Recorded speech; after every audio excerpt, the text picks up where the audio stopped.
নমস্কার, আপনারা দেখছেন সংকেত মিডিয়া, সোজা কথা সহজভাবে। আবারও ট্রেনে কাটা পড়ে মৃত্যু অপরিচিত একজন। ঘটনা গোমতী জেলা উদয়পুর মহকুমার অন্তর্গত আদিপাড়া সংলগ্ন রেল লাইনে। ঘটনা বিবরণে জানা যায়, বৃহস্পতিবার সকাল সাবরুম শিয়ালদাগামী কাঞ্চনজঙ্ঘা এক্সপ্রেস সাবরুম থেকে শিয়ালদার উদ্দেশ্যে যাওয়ার পথে পশ্চিম খিলপাড়া আদিপাড়া রেল লাইনের উপর এক অপরিচিত ব্যক্তি রেল লাইনে কাটা পড়ে মৃত্যুবরণ করে।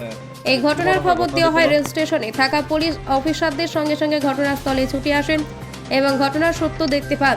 পরবর্তী সময় ওই পুলিশ অফিসার রাধাকিশোরপুর থানা এবং উদয়পুর মহিলা থানায় ফোন করেন আসার জন্য।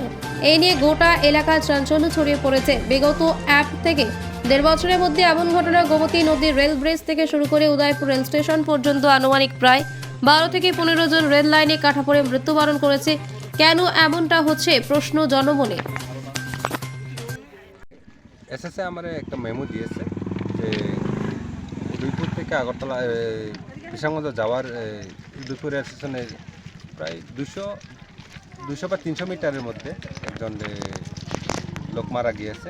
তো আমি স্পটে আইলাম, মেমোটা রিসিভ করে স্পটে আইলাম, দেখলাম যে হয় এখানে দেখলাম একজন মহিলা মনে হইতেছে, কোনো আইডেন্টিফাই করতে পারে নাই, আর এখানে লোকাল কেউ আইডেন্টিফাই করতে পারে নাই।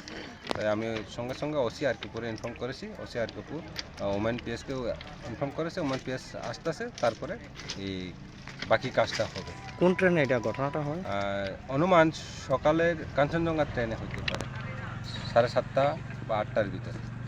অনেকে বলছে এটা কি ভারসাম্যহীন না, এখন তো বোঝা যাবে না, ইনভেস্টিগেশন বোঝা যাবে, কিন্তু এখন তো আননোন, অপরিচিত, কেউ চিনতে পারে না।